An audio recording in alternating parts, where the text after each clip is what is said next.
SMD component hand shoulder দিয়ে কীভাবে soldering করতে হয় সেটা আজকে আমরা শিখব। এখানে আমি কিছু কম্পোনেন্ট নিয়েছি বিভিন্ন প্যাকেজের। একদম লেফট সাইডে কিছু রেজিস্টার আছে বিভিন্ন প্যাকেজের, 3 ওয়াট, 1 ওয়াট, 1206, 0805, এগুলো হচ্ছে এর প্যাকেজ নাম্বার। সেমভাবে আমি এখানে কিছু ডায়োড নিয়েছি এবং কিছু ক্যাপাসিটার নিয়েছি, লাস্ট রোতে কিছু আইসি নিয়েছি। তো দেখো তোমরা কীভাবে কী প্রসেসে এগুলোকে শোল্ডারিং করতে হয় পিসিবিতে। আমরা এই আইসিটাকে এই প্যাডের মধ্যে শোল্ডার করবো। প্রথমে আমরা আইসিটাকে এইভাবে পিক করলাম। তোমাদেরকে ঠিক প্যাডের মাঝখানে আইসিটাকে প্লেস করতে হবে। আমি ঠিক প্যাডের মাঝখানে এটাকে প্লেস করে নিয়েছি। দেখো, এবার আমি রাইট সাইডের একটা পিনকে জাস্ট শোল্ডার দিয়ে দিচ্ছি, জাস্ট মাত্র একটা পিনকে শোল্ডার দিয়ে, এবং সেমভাবে উল্টো দিকের যে পিনগুলো আছে সেখানে একটা পিনকে তুমি একটু শোল্ডার দিয়ে দেবে, যাতে আইসিটা পরে শোল্ডারিং করার সময় সরে না যায়। এইবার এই টাইপের আইসিগুলোকে শোল্ডারিং করার জন্য আমাদের একটা পেস্ট ফ্লাক্স ইউজ করতে হবে। এটা হচ্ছে লিকুইড ফ্লাক্স। আমি এখানে একটা লিকুইড ফ্লাক্স দিচ্ছি যাতে একটা পিনের শর্ট না হয়ে যায়। এবার আমি জাস্ট আয়রনের মধ্যে একটা শোল্ডার নিলাম, এবার এটাকে জাস্ট আমি টেনে দেবো, টেনে দিচ্ছি। রাইট সাইডটা হয়ে গেলো, এবার লেফট সাইডটা টানছি। যদি শর্ট হয়ে যায় তাহলে আমাদেরকে এইভাবে ভার্টিক্যাল একটু টেনে দিতে হবে, তাহলে যা শর্ট থাকবে সেগুলো সব ছেড়ে যাবে। দেখো আমাদের শোল্ডারিং কমপ্লিট। দেখো প্রপারলি প্লেন শোল্ডারিং হয়েছে এবং প্রত্যেকটা প্যাড এবং পিন একদম মিডলে আছে। এই 3 ওয়াটের দুটো রেজিস্টারকে এই প্যাডের মধ্যে কীভাবে শোল্ডার করতে হয় সেটা আমি এখন দেখাচ্ছি। আমরা যে প্যাডে শোল্ডারিং করব তার রাইট সাইডে যে প্যাড দুটো আছে, মানে এই প্যাডটা রাইট সাইডের প্যাড হচ্ছে এটা। এখানে প্রথমে আমরা প্যাডের মধ্যে শোল্ডার দিয়ে দেবো। সেমভাবে এটা এই রেজিস্টারের জন্য এই প্যাডটা রাইট সাইডের প্যাড। এবার আমরা কম্পোনেন্টকে টুইজার দিয়ে এভাবে পিক আপ করবো, প্যাডের মধ্যে বসাবো। রাইট সাইডে যেখানে শোল্ডার দিয়েছিলাম সেই শোল্ডারটার মধ্যে আমরা হিট দেব এবং ঠিক রেজিস্টারকে মিডলের মধ্যে রাখতে হবে, এবং লাস্টে আমরা রেজিস্টারের মিডলে এইভাবে হিট দিয়ে একটু টিপে দেবো, প্রেস করবো যাতে মাঝে কোথাও গ্যাপ না থাকে। একটু ওয়েট করতে হবে, ছেড়ে দিতে হবে। রাইট সাইডে প্যাড আমাদের কমপ্লিট।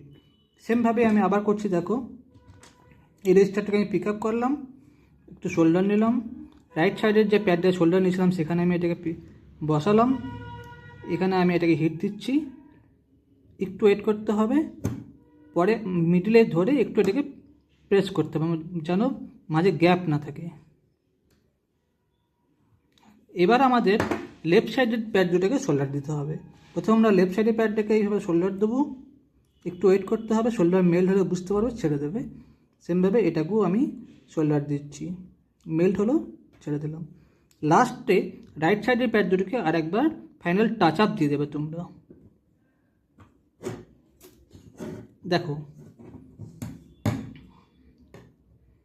একদম মিডলে আছে, প্রপারলি শোল্ডার হয়েছে। এইবার আমরা এই রেজিস্টার এবং ক্যাপাসিটার দুটোকে এই প্যাডের মধ্যে শোল্ডার করব। এটা রেজিস্টার, এটা দেখো লেখা আছে R11, R ফর রেজিস্টার এবং CC ফর ক্যাপাসিটার।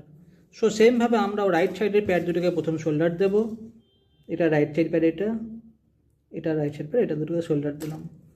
যেটা রেজিস্টার আছে সেটাকে পিক আপ করলাম, সেমভাবে রাইট সাইডের প্যাডে বসালাম, একটু ওয়েট করতে হবে, মিডলে প্রেস দিতে হবে, ছেড়ে দিতে হবে। ক্যাপাসিটারকে সেমভাবে ধরলাম, রাইট সাইডে হিট দিলাম, ছেড়ে দিলাম, মিডিলে হিট প্রেস করে এটাকে মাঝে যেন গ্যাপ না থাকে সেটাকে কনফার্ম করতে হবে। এবার আমাদেরকে লেফট সাইডের প্যাডে শোল্ডার দিতে হবে।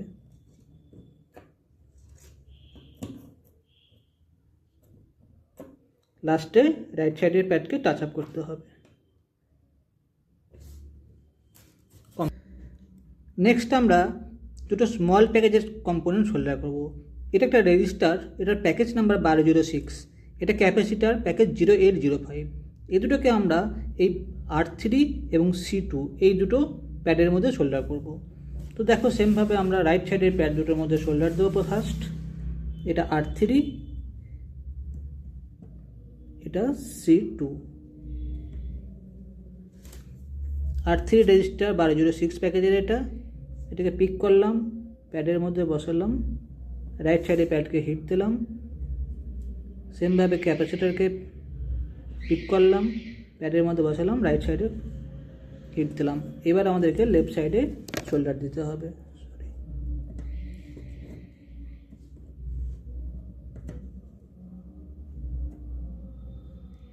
ফাইনালি তোমরা রাইট সাইড প্যাডটাকে আরেকবার টাচ আপ করে দেবে। নেক্সট আমরা এই 3.3 ভোল্টের যে রেগুলেটর আছে এটাকে এই প্যাডের মধ্যে সোল্ডার করব। দেখো এটার এক সাইডে 3টে প্যাড আছে, 1 2 3, এক সাইডে একটা প্যাড আছে। তো সেক্ষেত্রে আমরা যেখানে সিঙ্গেল প্যাড আছে সেই প্যাডটাতে প্রথম সোল্ডার দিয়ে দেবো। তোমাকে বোর্ডটা সেইভাবে রাইট সাইড নিতে হবে। আমার এখানে সিঙ্গেল প্যাড আছে বলে আমি এই সিঙ্গেল প্যাডটাকে রাইট সাইড নিয়েছি বোর্ডটাকে টার্ন করে। তোমরা সেইভাবে বোর্ডটাকে টার্ন করে যেটা প্রথম ফার্স্ট শোল্ডার দেবে সেটাকে রাইট সাইডে সবসময় নেওয়ার ট্রাই করবে। আমি এটাকে রাইট সাইডে প্রথমে এটাকে শোল্ডার দিলাম, দেন আমি রেগুলেটরকে পিক আপ করলাম, এটাকে ঠিক পয়েন্ট করলাম যেন মিডলে থাকে, প্রত্যেকটা প্যাড যেন মিডলে থাকে প্রত্যেকটা লিডের। এইবার আমি লেফট সাইডের পিনগুলোতে শোল্ডার দেব।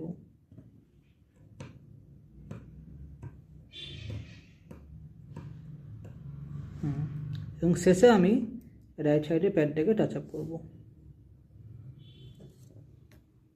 নেক্সট আমরা এই জেনার ডায়োডটাকে এই ZD3 প্যাডের মধ্যে শোল্ডার করব।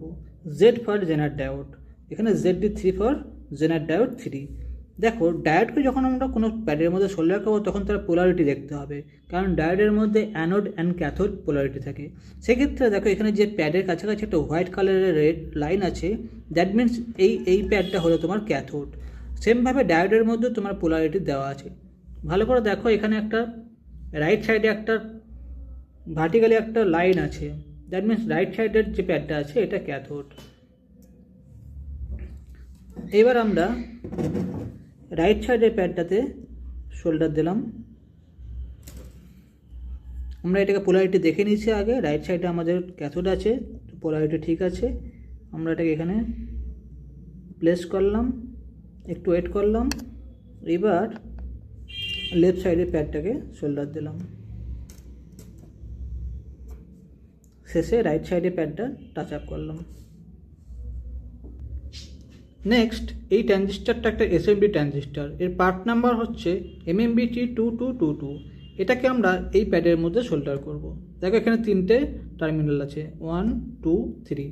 সেমভাবে ট্রানজিস্টারও 3টে টার্মিনাল আছে। সে দেখো যেটা সিঙ্গেল টার্মিনাল আছে সেটাকে আমি রাইট সাইডে রেখেছি, এখানে প্রথম শোল্ডার দেব।